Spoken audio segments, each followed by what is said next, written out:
Few parts of southwest Michigan have been spared from seeing a few inches of snow blanketing the roads. News Channel 3's Autumn Pitcher joining us now live at Oakland Drive on I-94 to show us what rush hour drivers are battling with this evening. Autumn. Yeah, snow has been coming down consistently throughout the entire day, making it really hard to see when you're out on those roads. And as you can see on I-94 behind me here, it's very busy out there and the roads are still slick. So make sure that you're driving slow and staying careful. Kalamazoo County road crews have been salting major roadways throughout the day.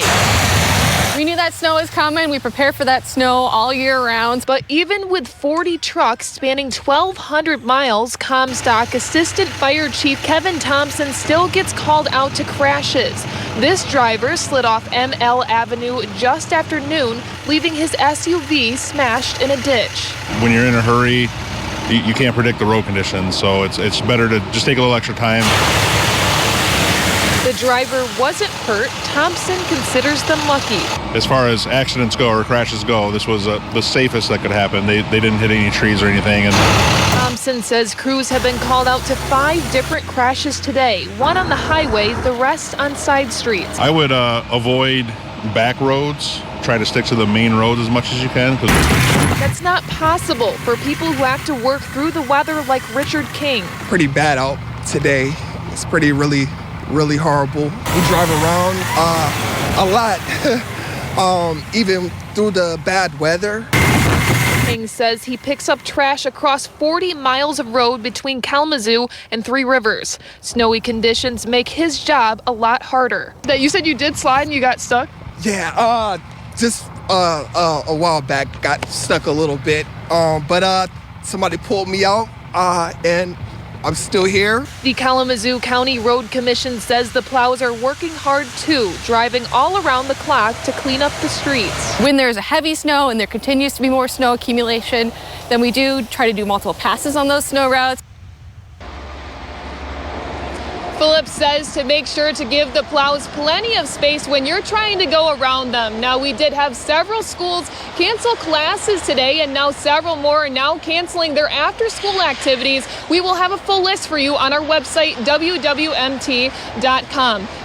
And as part of the governor's address tonight, she's expected to announce a plan to provide pre-K education to all 4-year-olds in Michigan. Now, the governor says it's an attempt to help families save thousands of dollars. News Channel 3's Mike Kravchik is in Battle Creek tonight to explain why some early educators see big roadblocks standing in the way of the governor's big idea. Many daycare facilities report being at capacity, and with the state struggling with a teacher shortage, many in early education say it might be tough to find the workers needed to staff pre-K facilities. 3, 2, 1.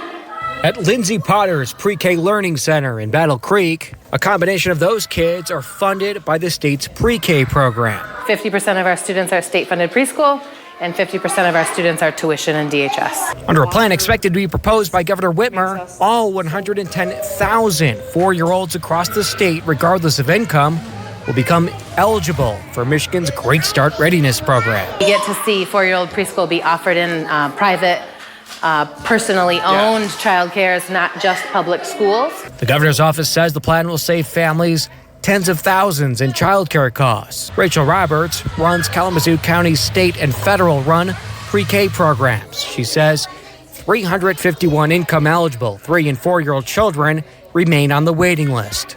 We have children sitting on a waiting list, that there are families out there that perhaps have had to put going back to work or going back to school or vocational training and have had to put that on pause. She says those programs are at 75% capacity due to staffing shortages. According to federal education studies, on average, pre-K teachers earn 50% less than elementary teachers. Definitely something that's going to need to be addressed is the teacher shortage, and how are we going to get more qualified early childhood teachers and associate teachers and classroom aides. Pre-K groups are calling for the governor's plan to address low pay, but specifics haven't been announced yet. The governor's office says the plan would be implemented over the next 4 years.